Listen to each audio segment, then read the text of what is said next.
You ask Tiger to solve. This deals with linear equations with one unknown. The final result is n equals 15. Let's solve it step by step. Isolate the n.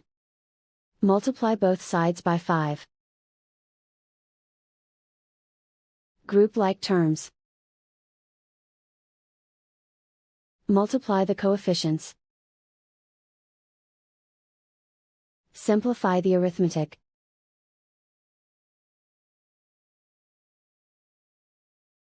Convert the n into a positive number. Multiply both sides by -1.